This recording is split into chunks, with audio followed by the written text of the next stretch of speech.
பெருவெள்ளம் ஏற்பட்ட கோஷி ஆற்றில் மீண்டும் வெள்ளப்பெருக்கு அபாயம் விடுக்கப்பட்டுள்ளது. நேபாள பேரிடர் அமைச்சகம் சார்பில் எச்சரிக்கை விடுக்கப்பட்டுள்ளது. அது தொடர்பான முக்கிய செய்தியை தற்போது பார்த்து வருகிறோம். நேபாளத்தில் நேற்று ஏற்பட்ட பெரு வெள்ளப்பெருக்கு காரணமாக நேபாளமே உருக்குலைந்து காணப்படுகிறது. தற்போது மீண்டும் வெள்ளப்பெருக்கு ஏற்பட வாய்ப்பிருப்பதாக எச்சரிக்கை விடுக்கப்பட்டுள்ளது. கோஷி ஆற்றில் நீரோட்டம் தடைபட்டு ஏரி போன்ற நீர்த்தேக்கம் உருவாகி வரும் நிலையில் எந்த நேரத்திலும் உடைந்து மீண்டும் வெள்ளம் ஏற்பட வாய்ப்பிருப்பதாக எச்சரிக்கை விடுக்கப்பட்டுள்ளது. இது தொடர்பான கூடுதல் விவரங்களோடு இணைகிறார் சிறப்பு செய்தியாளர் யோகேஸ்வரன். வணக்கம் யோகேஸ்வரன். மீண்டும் கோஷி ஆற்றில் வெள்ளப்பெருக்கு ஏற்படுவதற்கான வாய்ப்பு இருப்பதாக எச்சரிக்கை விடுக்கப்பட்டிருக்கு. இது தொடர்பான முழு விவரங்கள் என்ன?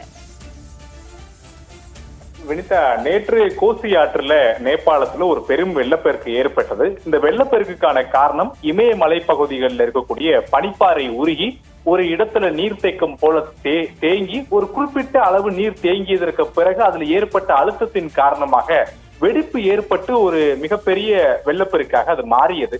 இதுதான் நேபாளத்துல மிகப்பெரிய பேரிடரை உருவாக்கி இருக்கக்கூடிய நிலையில அந்த பேரிடரிலிருந்து மீள்வதற்கே பல மாதங்கள் ஆகும் என நேபாள அரசு கவலை தெரிவித்திருக்கக்கூடிய நிலையில சீன அரசு நேபாள அரசுக்கு மீண்டும் ஒரு அவசர எச்சரிக்கை என்பதை வழங்கி இருப்பதாக நேபாள பேரிடர் அமைச்சகம் அதிகாரப்பூர்வ ஒரு தகவல்களை வெளியிட்டிருக்காங்க. அதுல என்ன தெரிவிச்சிருக்காங்க அப்படின்னா, சீனாவினுடைய செயற்கைக்கோள்கள் இந்த பேரிடர் ஏற்பட்ட பிறகு நேபாளம் மற்றும் சீனாவை ஒட்டி இருக்கக்கூடிய மலைகளை கண்காணிக்க தொடங்கி இருக்கு. அதுல நேற்றைய தினம் எந்த பகுதியில இந்த பேரிடர் ஏற்பட்டதோ, அதாவது இந்த பெரிய அழுத்தம் ஏற்பட்டு உடைப்பு ஏற்பட்டதோ, குறிப்பிட்ட அதே பகுதியில மீண்டும் ஒரு ஏரி போன்ற அமைப்பு என்பது பனிப்பாறை உருவாகி வருகிறது. அதுவும் விரைவில் உடைவதற்கான அபாயம் ஏற்பட்டிருக்கிறது என்ற எச்சரிக்கையை தான் தற்போது நேபாள அரசுக்கு சீனா விடுத்திருக்கிறது. இதன் காரணமாக நேபாளத்துல மீண்டும் ஒரு பெரிய அளவிலான வெள்ளப்பெருக்கு ஏற்படக்கூடும் என எச்சரிக்கப்பட்டிருக்கக்கூடிய நிலையில கோசி ஆற்றினுடைய கீழ்ப்பகுதியில வசிக்கக்கூடிய பொதுமக்கள், சுற்றுலா பயணிகள், மீட்பு பணியில ஈடுபட்டிருக்கக்கூடிய மீட்பு படை குழுவினர்கள் உள்ளிட்ட அனைவருமே மிகுந்த எச்சரிக்கையோடு இருக்க வேண்டும் என நேபாள பேரிடர் அமைச்சகமானது இந்த அவசர எச்சரிக்கை என்பதை விடுத்திருக்கிறது. அதே நேரத்துல அபாயகரமான ஆற்றங்கரை பகுதிகளிலிருந்து உடனடியாக பாதுகாப்பான இடங்களை நோக்கி நீங்கள் அனைவருமே செல்ல வேண்டும் என்ற ஒரு எச்சரிக்கையும் நேபாள பேரிடர் அமைச்சகமானது அந்நாட்டினுடைய பொதுமக்களுக்கும் வெளிநாட்டு சுற்றுலா பயணிகளுக்கும் மீட்பு குழுவினருக்கும் வழங்கி இருக்கிறாங்க.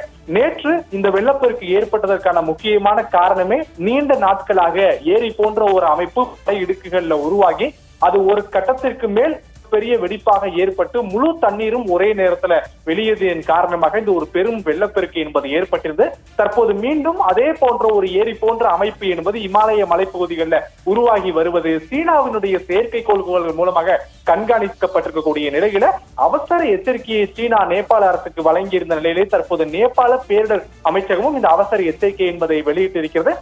கூடுதல் விவரங்களுக்கு நன்றி யோகேஸ்வரன்.